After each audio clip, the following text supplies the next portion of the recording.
प्यारे बच्चों, हम लोगों ने हिंदी की पाठ्य पुस्तक से काव्य खंड से संबंधित 2 कवियों का अध्ययन अभी तक किया है।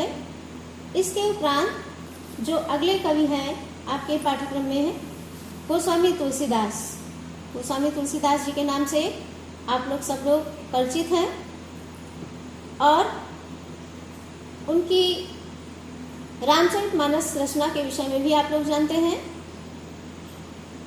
आज हम लोग गोस्वामी तुलसीदास जी के जीवन परिचय और उनके साहित्यिक व्यक्तित्व के संबंध में इस कक्षा के माध्यम से जानकारी प्राप्त करेंगे। तुलसीदास जी के संबंध में हिंदी के प्रसिद्ध कवि रहीम ने एक दोहा लिखा है जो बहुत ही प्रसिद्ध है। सुरतीय नरतीय नागतीय सब चाहती अस होय, गोंद लिए हुलसी फिरे तुलसी सो सुत होय। तुलसीदास जी विश्व प्रसिद्ध कवि हैं और एक ऐसी महत्वपूर्ण प्रतिभा से संपन्न थे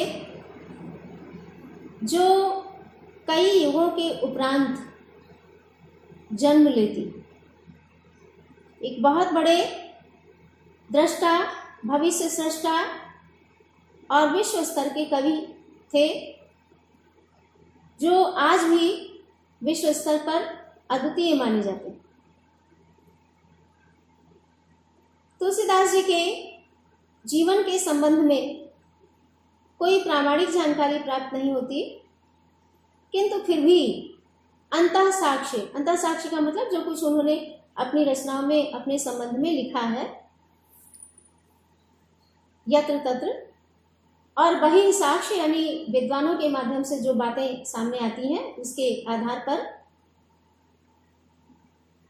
तुलसीदास जी का जन्म संवत 1554 में हुआ था।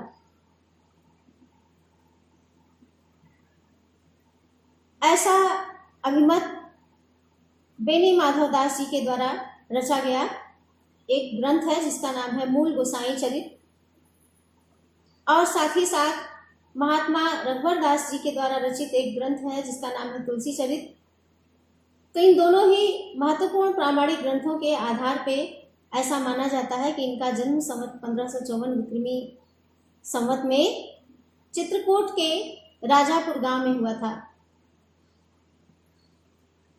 जन्म के संबंध में, जन्मस्थान के संबंध में और साथ ही साथ जन्मस्थान के संबंध में भी विद्वानों में मतभेद है। कुछ विद्वान इनका जन्म स्थान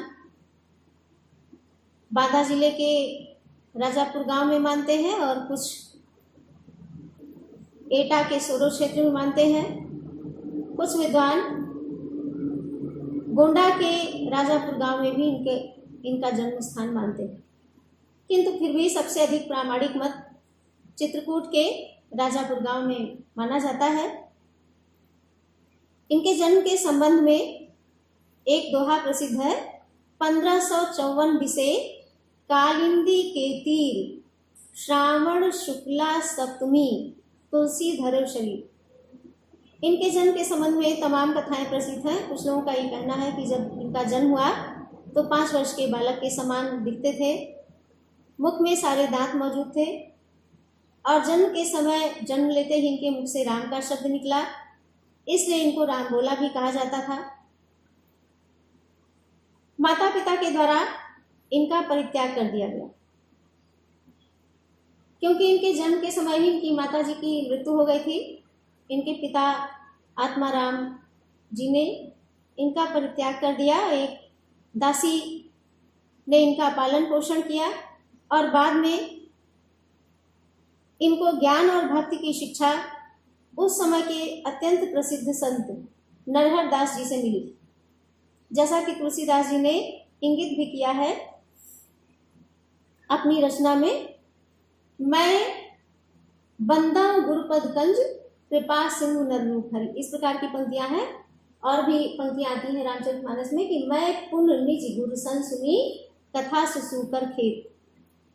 तो नरहर दास जी के द्वारा इनको जो है ज्ञान और भक्ति की शिक्षा दी गई। इनके विवाह के संबंध में बताया जाता है, कहा जाता है कि इनका विवाह रत्नावली के साथ हुआ, दीनबंधु पाठक की कन्या, जो बहुत विदुषी थी, और एक बार पत्नी की फटकार से ही इनके हृदय में वैराग्य उत्पन्न हुआ।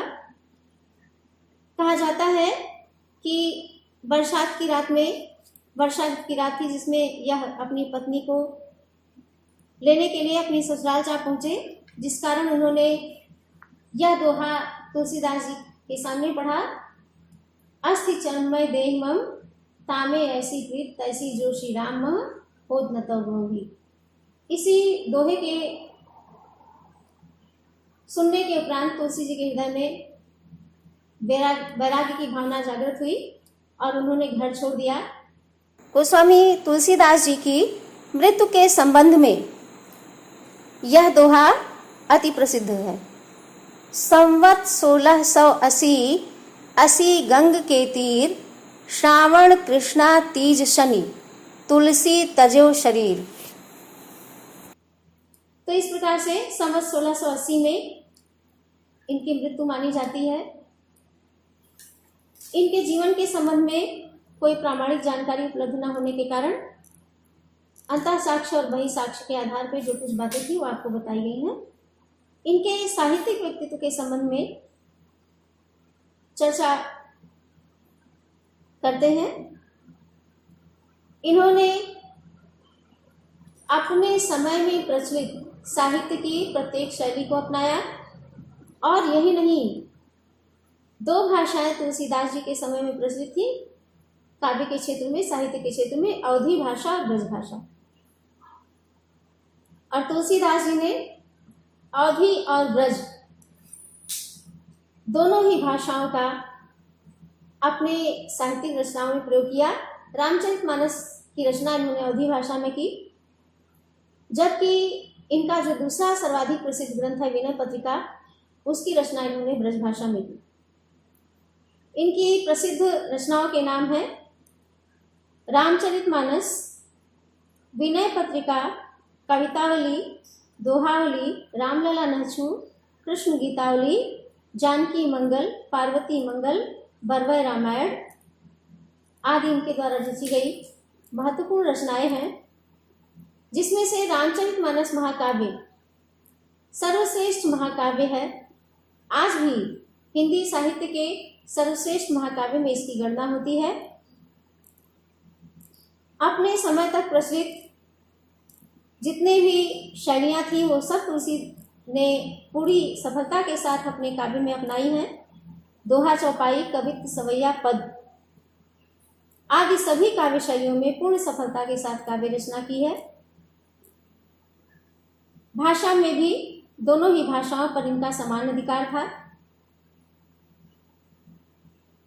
काव्य के उद्देश्य के संबंध में तुलसीदास जी का जो मत था, जो विचारधारा थी, वह सामाजिक थी, और उन्होंने हमेशा कीर्ति, कविता और संपत्ति उसी को उत्तम माना जो गंगा के समान सबका हित करने वाली हो।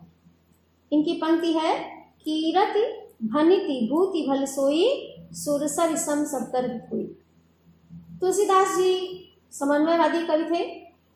इन्होंने अपने समय में समाज में प्रचलित विभिन्न प्रकार की विरोधी विचारधाराओं के बीच समन्वय का अद्भुत प्रयास किया है, अद्भुत सामंजस्य का मार्ग दिखाया है। यही कारण है कि इनको युग दृष्टा के साथ साथ युग सृष्टा कवि भी कहा जाता है।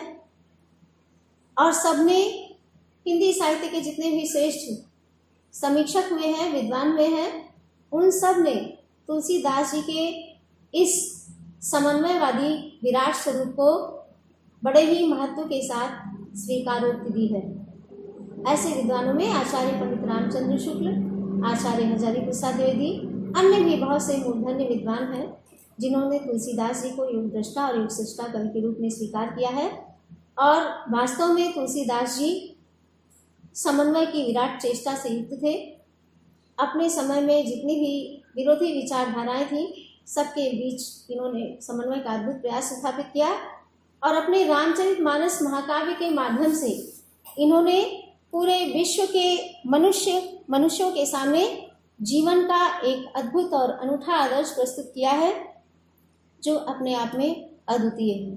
साहित्यिक दृष्टि से भी रामचरितमानस महाकाव्य इतने गूढ़ अर्थों को अपने भीतर समेटे हुए है कि एक एक चौपाई, मानस की एक एक चौपाई के संबंध में अगर हम उसकी व्याख्या करने लगे, उसमें डूबे, तो उसकी विवेचना बहुत व्यापक और विराट हो जाती है। इस प्रकार से तुलसीदास जी भक्ति काल की सर्वश्रेष्ठ विभूति माने जा सकते हैं। तुलसीदास जी के संबंध में हिंदी के प्रसिद्ध कवि अयोध्या सिंह उपाध्याय हरिऔर जी ने बड़ी ही सुंदर पंक्ति लिखी है।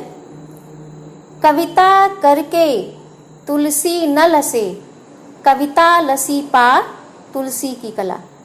अर्थात वास्तव में कविता करने से तुलसीदास जी के गौरव की श्रीवृद्धि नहीं हुई है, बल्कि कविता तुलसीदास जी को प्राप्त करके धन्य हो गई है।